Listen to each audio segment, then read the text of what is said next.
Oracle's latest earnings report. AWS signs up to defend JEDI contract. Alibaba opens chipmaking arm subsidiary. VMware and Dell merge, and IBM acquisition vote upcoming in the cloud. These stories and more coming up on this week's Liftr Cloud Look Ahead, December 24th, 2018. Welcome to another edition of the Liftr Cloud Look Ahead on liftrcloud.com. I'm your anchor, Corey Bowling, here to guide you through some interesting changes in the cloud and what to expect from Cloud Insights. Let's jump on in. Early last week, Oracle released their Q2 2019 earnings results, which were decent, but nothing to write home about.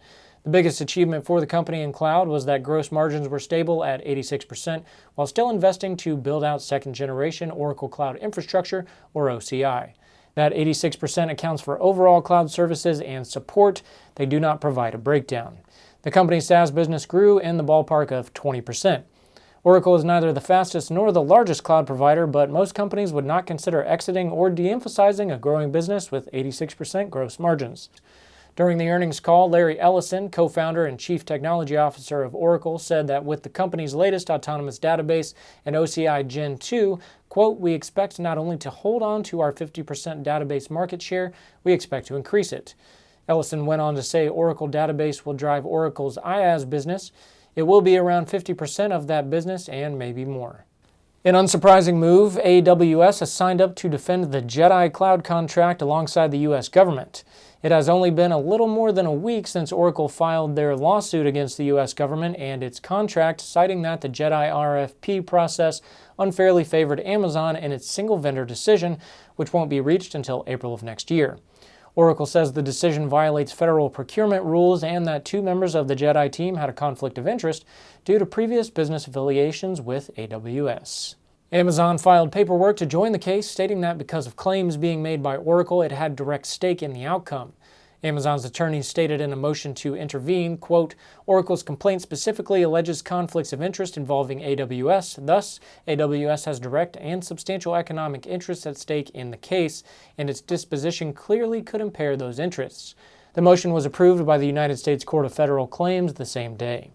The U.S. Government Accountability Office had already dismissed previous challenges from both Oracle and IBM. Google pulled out of JEDI back in October due to employee action spurring Google to outline its AI principles.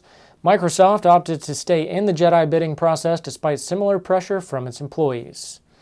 Oracle has clearly positioned themselves as ready to play ball in court, but so has AWS. This high-profile cloud contract has been gathering national attention for quite some time now and is heavily sought after by many major cloud providers due to the amount of money at stake for the winner. Expect more on this as Oracle's case proceeds. Alibaba has registered a Shanghai subsidiary of its recently announced chipmaking arm Pingtouge in the midst of many Chinese companies heeding the government's call to develop homegrown core technologies. According to the public records, the Shanghai-based company was formed last month in the Shanghai Free Trade Zone with a registered capital of $1.5 million.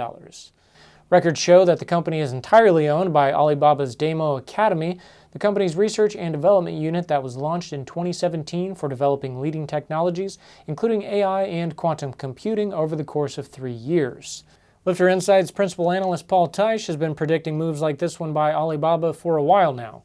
In an article on Next Platform on August 8, 2018, he predicts how designing custom chips in-house is becoming the new normal for cloud giants such as Amazon, Alibaba, Baidu, Facebook, and Google. It will be interesting to see which companies follow suit next. Dell will complete its buyback of VMware shares on December 28th, at which time VMware's stock ticker will convert to read Dell. Paul Teich, in his Forbes article last week, writes about how the early 2018 rumor of Dell-VMware reverse merger kicked off an increase in investment in private cloud infrastructure across the data center industry. He believes VMware's hypervisor-based business model is now under assault by the cloud industry and container technology. Red Hat has officially placed a date on the books, January 16, 2019, for its shareholders to vote on a proposal to adopt the previously announced agreement and plan of merger with IBM. The board of directors of Red Hat strongly recommend the stockholders voting in favor. In his same Forbes article, Teich also talks about this acquisition bid and how it impacts other Linux and container distributions such as SUSE.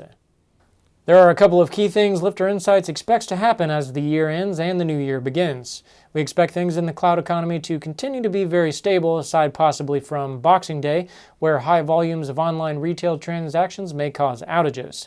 The third week of January is when we will expect the next earnings calls to be reported, beginning with IBM, who typically lead the pack, followed by Google's parent company Alphabet and Amazon for AWS.